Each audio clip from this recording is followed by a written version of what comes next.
ദിലീപും മഞ്ജുവും തമ്മിൽ വേർപിരിയാൻ കാരണം നടി കാവ്യ മാധവൻ ആയിരുന്നു എന്നത് പൊതുവെ നമ്മൾ കേൾക്കുന്ന ഒരു വാർത്തയായിരുന്നു. ഒരു സിനിമയെ വെല്ലുന്ന കാര്യങ്ങളാണ് ഈ താരങ്ങളുടെ സ്വകാര്യ ജീവിതത്തിലും നടന്നത്. യുവനടി ആക്രമിക്കപ്പെട്ടതുമായി ബന്ധപ്പെട്ട് ഗായിക റിമി ടോമിയുടെ മൊഴി വളരെ നിർണായകമായിരുന്നു. അന്ന് റിമിയുടെ മൊഴി ഇങ്ങനെയായിരുന്നു: ദിലീപിനും കാവ്യ മാധവനും തമ്മിൽ വിവാഹത്തിന് മുൻപേ ബന്ധമുണ്ടായിരുന്നു.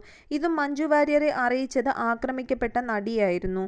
കാവ്യയും ആക്രമിക്കപ്പെട്ട നടിയും അവരുടെ അച്ഛനമ്മമാരുടെ ഒപ്പമായിരുന്നു അമേരിക്കയിൽ ഷോയിലെത്തിയത്. ആ സമയം കാവ്യയും ദിലീപും തമ്മിൽ ബന്ധമുണ്ടെന്ന് ഞങ്ങൾക്കെല്ലാ പേർക്കും അറിയാമായിരുന്നു. കാവ്യയുടെ അച്ഛനും അമ്മയും വളരെ സ്ട്രിക്റ്റ് ആയതിനാൽ അവരുടെ കൂടിക്കാഴ്ചയ്ക്ക് അവസരം ലഭിച്ചിരുന്നില്ല. അമേരിക്കയിൽ താമസിച്ചിരുന്ന സ്ഥലങ്ങളിലെല്ലാം ഞങ്ങൾക്ക് പ്രത്യേകം മുറികളായിരുന്നു ഒരുക്കിയത്. അമേരിക്കയിലെ ഷോ തീർന്ന അവസാന ദിവസം രാത്രി കാവ്യ മാധവൻ അവളുടെ അച്ഛൻ്റെയും അമ്മയുടെയും അനുവാദത്തോടെ ആക്രമിക്കപ്പെട്ട നടിയുടെ മുറിയിൽ എൻ്റെയും അവരുടെയും ഒപ്പം ഒരുമിച്ച് കിടന്നുറങ്ങുവാനായി വന്നിരുന്നു. അന്ന് രാത്രി ഏകദേശം 1 മണിയോടുകൂടി ദിലീപേട്ടനും ഞങ്ങളുടെ മുറിയിലെത്തി. അതിനുശേഷം ഞെട്ടിക്കുന്ന സംഭവങ്ങളായിരുന്നു നടന്നത്. കാവ്യ മാധവനും ദിലീപേട്ടനും ഒരുമിച്ച് ബാത്റൂമിൽ പോയി. കുറേ സമയം കഴിഞ്ഞാണ് അവർ തിരികെ വന്നത്. കുറച്ചു കഴിഞ്ഞ് ദിലീപേട്ടനും റൂമിൽ നിന്ന് തിരികെ പോയി.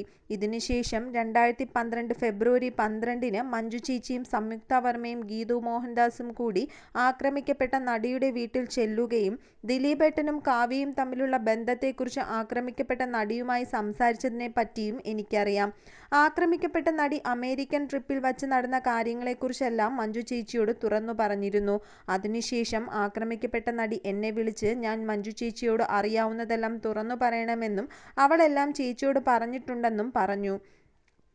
മഞ്ജു ചേച്ചി എന്നെ വിളിച്ചിരുന്നു. ഞാൻ ചില കാര്യങ്ങൾ ചേച്ചിയോട് പറഞ്ഞു. തുടർന്ന് ദിലീപേട്ടനും ആക്രമിക്കപ്പെട്ട നടിയും തമ്മിൽ പ്രശ്നങ്ങളുണ്ടായതായും എനിക്കറിയാം.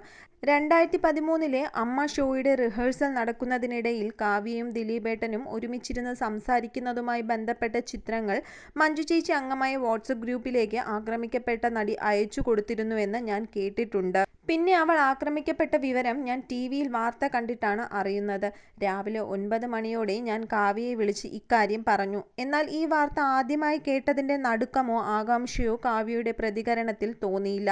അതെന്താണെന്ന് ഞാൻ ചിന്തിക്കുകയും ചെയ്തിരുന്നു. ഇതായിരുന്നു റിമി ടോമി പറഞ്ഞത്.